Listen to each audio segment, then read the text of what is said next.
Hello, this is Isaac, a minister of Hashem with Karaite Judaism. I want to welcome you to this short teaching on a good eye or bad eye. In Proverbs 22, verse 9, we read this: He who has a generous eye will be blessed, for he shares his food with the poor. This term, good eye or bad eye, follows all throughout the Hebrew Bible. You can find it in Deuteronomy, you can find it in Proverbs, and other places as well. Do you know what the evil eye is in the Bible? Sometimes it's not what we think. It follows through Hebrew tradition and culture. In our Western culture, it kind of obscures the Hebrew term, and the terms that was used 2,000, 3,000 years ago escapes us. We replace it with our own culture and our own ideas.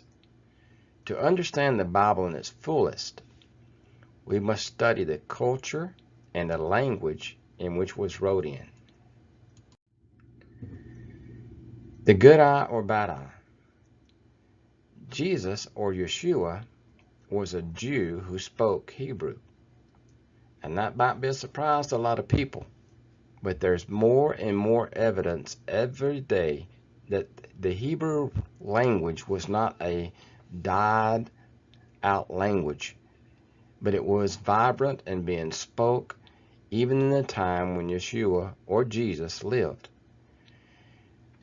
To understand the term evil eye, we must go back to the Hebrew language. In the Hebrew language, we find ra, ayin, which is a Hebrew phrase which comes from our Hebrew Bible, meaning evil eye. You can find this in Deuteronomy chapter 15, verse 7 through 11, Proverbs 23, 6 through 8, Proverbs 28, 22. And it refers to a stingy person. A stingy person has an evil eye. Ra'ayin. That person is stingy, is not generous. And even in Jesus' time, a Jew used the term when he was talking to a Jewish crowd of people 2,000 years ago. Many don't understand that. Yeshua was talking to Jewish people. He wasn't talking to the Romans, he wasn't talking to the Japanese, he wasn't talking to the Russians, but he was talking to Jewish people when he spoke these words. You can find this in the Christian Bible, Matthew 6:22.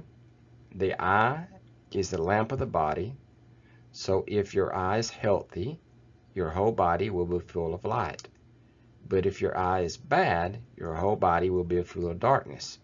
If then your light in you is darkness, how great is that darkness? Jesus understood the very words which come from the Torah. He understood all about the Ra, Ayin, the evil eye.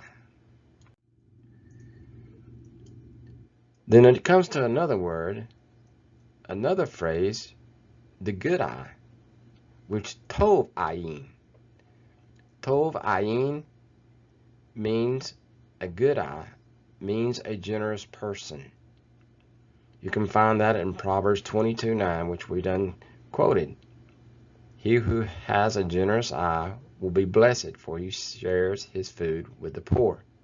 That's a good eye. As Westerners, we often misunderstand the elements of the Bible, like this one. And we must exit our culture and our symbolism and connect to the Bible culture and symbolism to pull out the true meaning. Believe it or not, our culture is not the same. We have to conform to the Torah and not the Torah conform to us. You know, a lot of people thinking sometimes, I've heard a lot of people say that the good eye and the bad eye means when you view something, if you view it in the wrong way, that means your heart's evil. or if you see something bad and you view it in the wrong way, that also reflects your heart. But brothers, that's not what this is talking about. The good eye or the bad eye is that of a given heart, or a heart that is hard, which will not give. It brings us to compassion. Proverbs 28:27. Whoever gives to the poor will not want, but he who hides his eyes will get many a curse. A good eye can be seen through a given heart, just like an evil eye is seen through a closed heart. You know, today compassion is quickly sliding away. You hear the term me and my four and no more. As the world grows and more people are upon the face of this earth, the needs are great and many. No matter what culture, no matter what race, no matter what geography, there is poor people everywhere. And if God has blessed you and given you a lot, then He's given you the opportunity to have that good eye. He's giving you an opportunity to give to the poor. You know, Proverbs 21:13 says, whoever closes his ear to the cry of the poor will himself call out and not be answered. We see that a lot today, of people whose heart has become so hard. Compassion don't seem to even be in the universe in some of these people. They have money, they have wealth, they have all the resources, but they close their heart to the poor. It's me and my four and no more. It's I'm only welcome in my family. If you ain't got it, I'm sorry. But you know, giving is a mitzvah, a Torah command and a responsibility. The mitzvah to give is a command. Since giving is a mitzvah, it doesn't just help others, it lifts you up as well. Or I can say it another way. Where your heart is, there's your treasure. I know you've heard this said before, but it's true. What you consider dear to you is where your treasure is. If you see your resources and money as something you got to keep hoarded up to you, and you can't give it out, then that's where your treasure is. In Deuteronomy chapter 15, 7 through 10, reread these words. If there is among you a poor man of your brethren, within any of the gates in your land which the Lord your God is giving you, you shall not harden your heart, nor shut your hand from your poor brother. You shall open your hand wide to him, and willingly lend him sufficient for his need. Whatever he needs, beware, lest there be a wicked thought in your heart, saying, the seventh year, the year of release, is at hand, and your eye being evil against your poor brother, and you give him nothing, and he cry out to the Lord against you, and it becomes sin among you. You shall surely give to him, and your heart shall not be grieved when you give to him, because for this thing the Lord your God will bless you in all your works, in all to which you put your hand. That is a promise from the Lord our God. He wants us to have a heart that's willing to give, not grudgingly, but willing to give. And if we're willing to give and have that good eye, then He will bless us. He will bless the works of our hands. Many people are just not blessed. They work, they put their money in bags, and the bags have holes, it falls out, it runs through your hands, and you're wondering what's going on. I work every day, I work 7 days a week, I work, and yet I have no money. Money just goes through my hands like water. Won't you try giving?